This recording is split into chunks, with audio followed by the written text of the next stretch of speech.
Hi, this is Roy Worley. Welcome to the interview show that brings on guests from all walks of life. Yeah, it's here that they tell their stories and delve a little deeper into their lives to see what got them where they are. So grab a drink, have a seat, and relax, because this is the Leo Effect.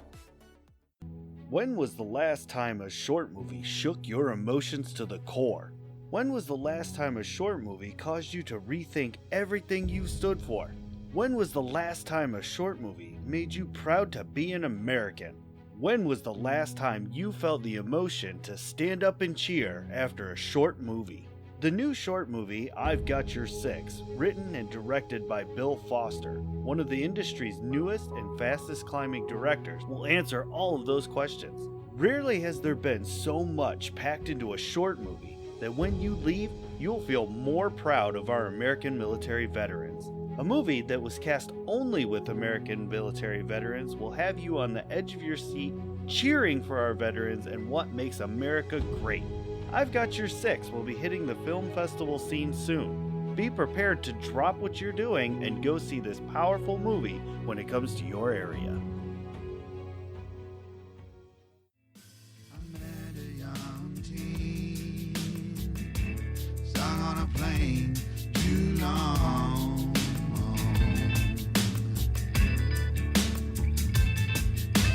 Kept passing me stats, oh yes, of his favorite songs.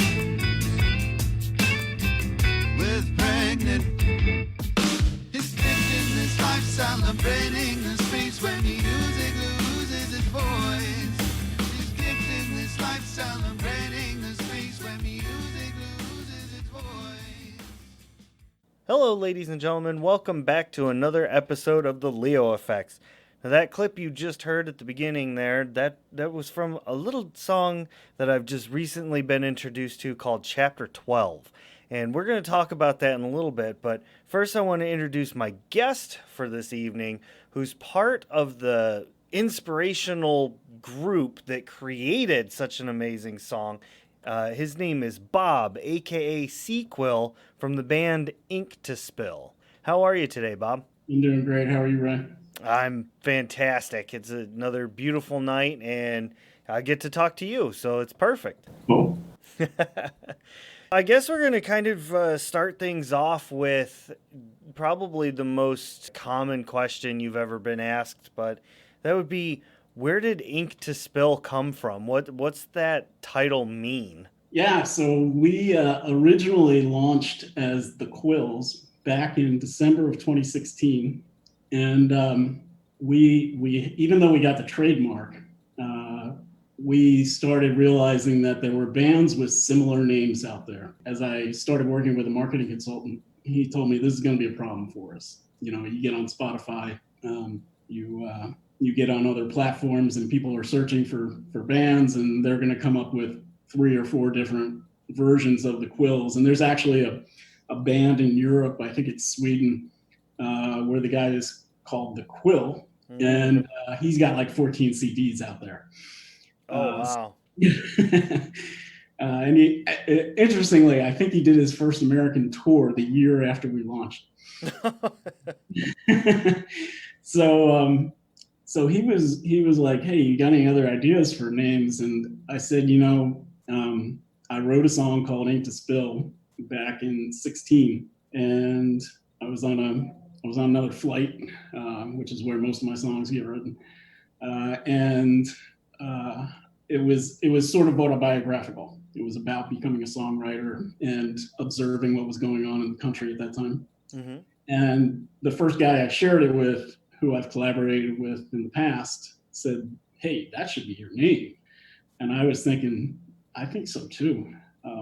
But at the time, we were kind of invested in the Quills. My marketing consultant suggested it. I said, "Here's what I've got." And it seems fresh. It seems a little bit actionable, sort of like Imagine Dragons to me. Mm-hmm. I said, it really paints the picture, because this started out as a lyric project, basically. It wasn't 4 guys who got together and said, "Hey, let's create music together." It was me sending tons and tons of lyrics to my first collaborator, and he got to the point where he couldn't take them all, and he secretly farmed them out to a couple guys on the West Coast that are in his band, and they came back with a song. It was supposed to have kind of a Fargo blues effect, and they nailed it perfectly. And so that's how this project got off the ground. They called me after they sent me the demo and said, "Hey, we've seen your lyrics. We want to start a band together. You into it?" And it took me a little while to think about it because I didn't know anything about the music industry. So eventually I got back to them and said, "I'll do it as long as we run it like a business and we try to let the world hear it." So that's how we were born.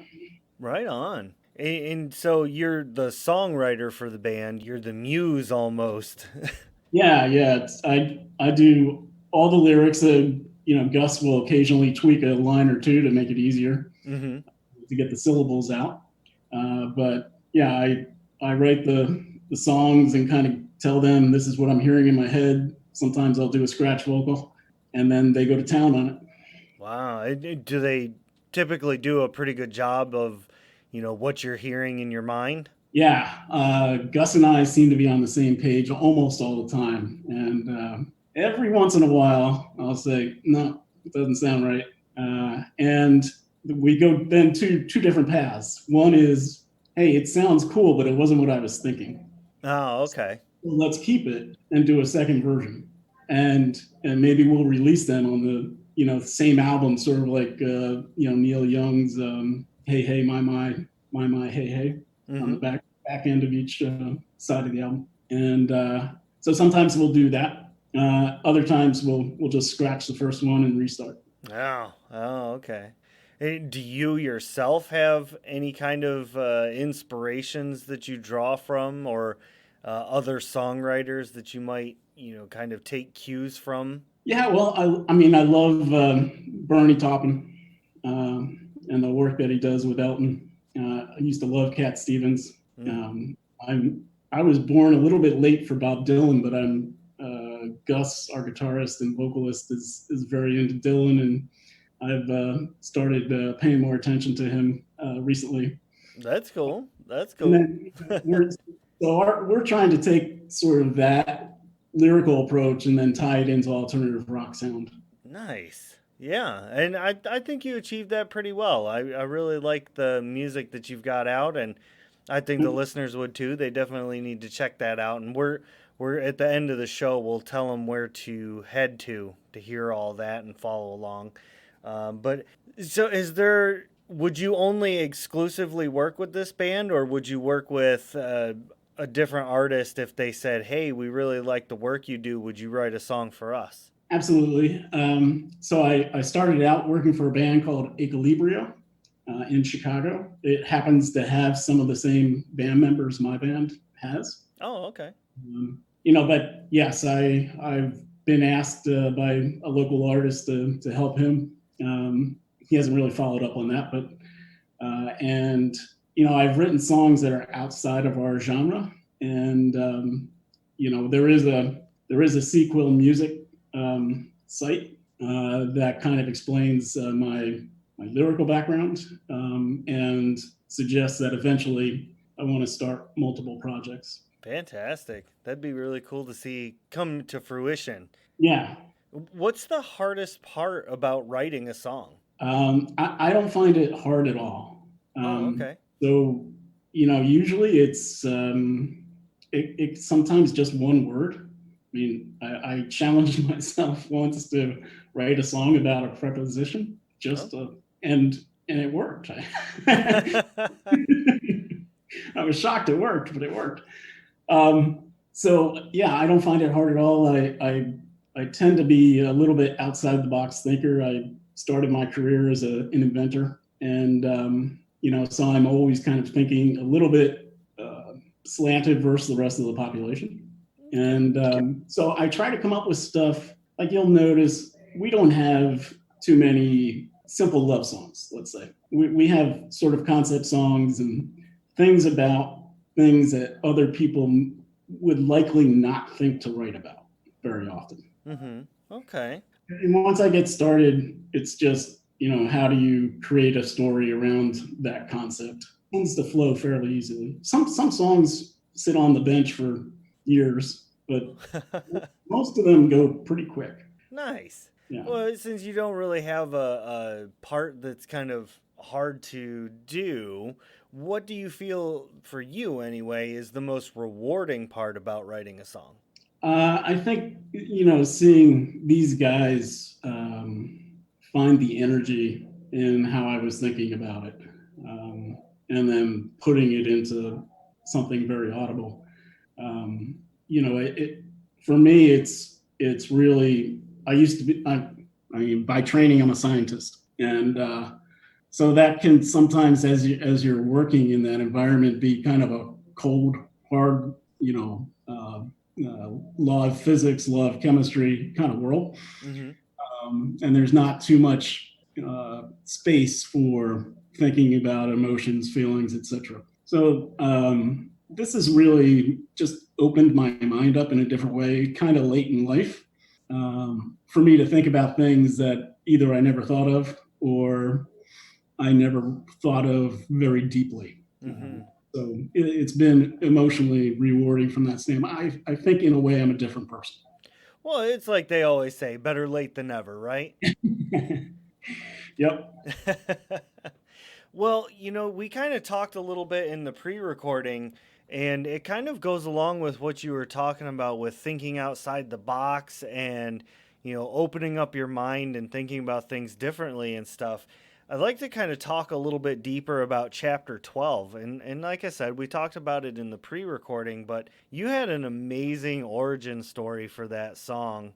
And just the way you described the end of it, like, okay, so I'm writing the song as if this person is next to me, was just, I'd never heard that before. So would you mind kind of going over that origin story again for the listeners? Yeah, sure. So, we were going to, I was developing a bucket list back in 2015 as I turned the clock on 50. And I wanted to see Collective Soul live before I was no longer walking the planet. So they were not really touring in America. They were touring in Canada. And I was like, oh, the only open spot I've got schedule-wise is for a concert in British Columbia, which is not that easy to get to from New Jersey.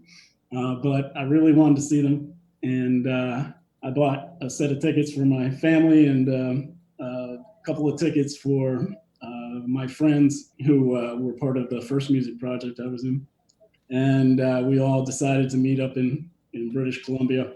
And like I said earlier, it's probably the trip my kids most talk about, even though a lot of our vacations were much longer. So to start the trip, my son gave me his favorite book, A Visit from the Goon Squad by Jennifer Egan, who eventually won a Pulitzer for that. And I read the book on the way out. And when you get to the chapter 12, there's literally no prose. So it's presented like a PowerPoint presentation with bubble charts and graphs and bar charts. And it's about this boy, Lincoln. I think he was 14, and he's on the autism spectrum, and he's completely obsessed with the pauses in rock songs to the point where he charts out where the pause is in the song, how long it is, and it's the power of its emotive effect. And obviously, when there's an autistic child in the family, there's other challenges. So this story is juxtaposed between the emotions that his family is going through raising him, and particularly the frustrations that his father's going through. So it was very powerful. You don't miss the prose at all. So she did an amazing job with the bullets and the bubbles in explaining exactly what's going on with this kid and his family, and with his special interest. So we saw the concert. It was a tight show. We did a little sightseeing around British Columbia, which is uh, beautiful. And came back, and on the ride back, I thought, this chapter really needs to live sonically. And so I started thinking about like how would I go about writing about this kid's obsession, and I thought about like how I've been social distancing my whole life. So how would I feel if this kid was sharing his hobby with me next to me, trapped in this metal tube for 6 hours? Uh, and and how I would probably feel really awkward. I'm not usually the guy who talks to the person much next to me on the plane. And then I thought, wow, this would be really cool to learn his special talent over that period of time. By the end of it, I talk about it as my best January's to December moment of pausing.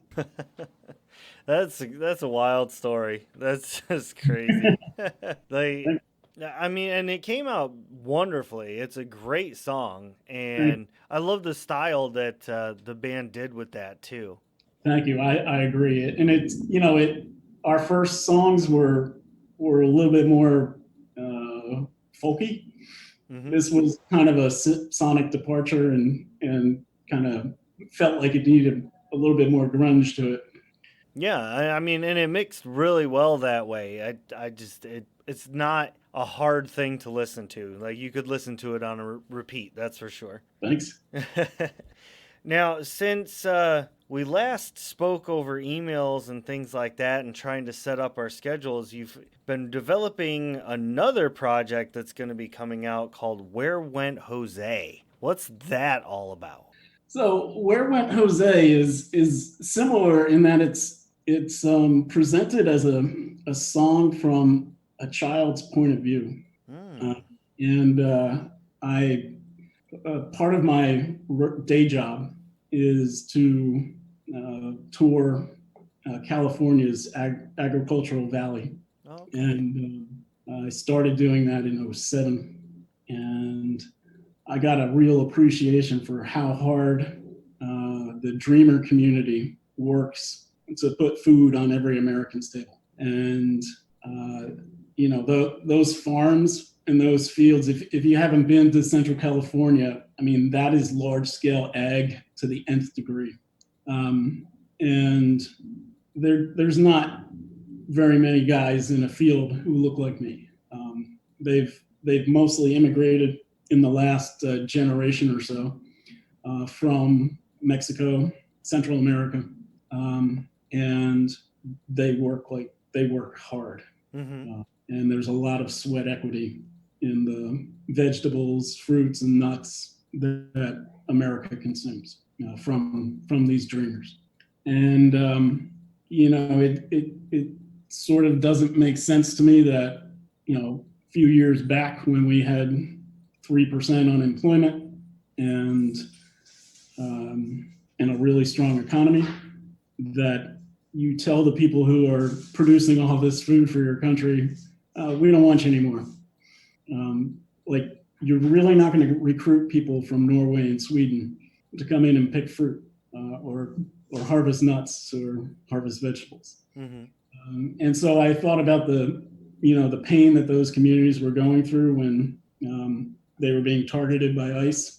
And if you talk about it from an adult's point of view, it can become political pretty easily. But if you talk about it from a child's point of view, and how did I lose my best friend, that's pretty different. Yeah. Wow, that's deep. Like, man, I don't even have words for that. That's gonna be a good song. Yeah, it rocks, and there's a little bit of spoken word / rap in it, and we've gotten great responses to the people from the people who've heard it so far. That is So fantastic. I feel really good about it. Well, that's great. I really hope that the listeners definitely check that out. That sounds awesome. Thanks. So yeah, that'll launch June 25th, and I'll do that night. I'll likely do a live cast on Facebook to introduce it. Right on.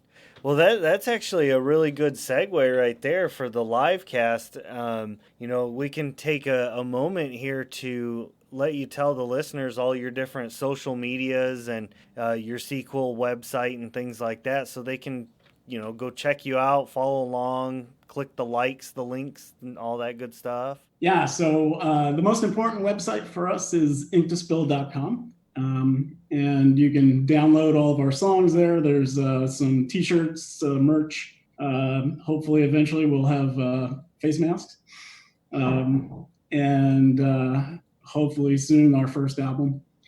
So inktospill.com for that one. We're on Facebook with an Ink to Spill page. And I just really started getting into Instagram. So still trying to figure out how to make the connection between my account and the Ink to Spill account. But once I get the tech solved, we'll be on Instagram as well. Cool. Right on. And I'll do my due diligence to put links to the different medias in the podcast description so the listeners can just click the link and go. All right. Thank you. Yeah, no problem at all. So, Bob, I want to say thank you very much for coming on the show today and just letting me know the history and a little more about the band and your music and your songwriting style. Like, you're a really awesome guy, and most people, I don't want to generalize or stereotype, but most people that are over 50 or have just reached 50, it's almost like they kind of shift gears and they want to have these midlife crises and things. And you seem to be just like level-headed and putting out some really good product. I like it. Oh, thank you so much, and I really appreciate your open style. It's easy to talk to. Oh, well, I appreciate that. Thank you very much. So maybe after Where Went Jose comes out, we'll get you back on for a little, 5-10 minute update episode where you can talk about it. Oh, cool. Yeah. Yeah. So, and the month after that, we'll be launching our title song, Ink to Spill. So. Oh, nice. So there you go. Lots of good stuff coming up. Yeah. All right. Well, this is going out to the listeners. You've heard it right here. There's lots of stuff coming in the works and lots more, I'm sure, in the future. So you definitely want to get over to those social medias and get on board. Follow now before they get so big that it's hard to get in edgewise. I have a feeling there's big things coming for Ink to Spill. Like, they're a really great band. Everybody's going to want to check them out. I know it. Thank you. It's great to have something like that to look forward to. Well, thank you all for tuning in, and thank you again, Bob, for coming on and talking to us. Don't forget to stick around for the end of the show so you can hear all the different social medias that you can follow along with besides the Leo effects, and we'll see you all next time. Thank you, Ray. Oh, now that was an awesome interview. Thanks so much for listening. You all are so great. And don't forget to head to Facebook, Insta, and Twitter and follow the Leo Effects. If you want to hear some comedy and ridiculous voices, check out Shattered Dungeons on YouTube and all other places podcasts can be heard. And you'll hear me voicing crazy characters, usually pretty terribly. So thank you so much. You all are the absolute best. And we will see you all on the next episode.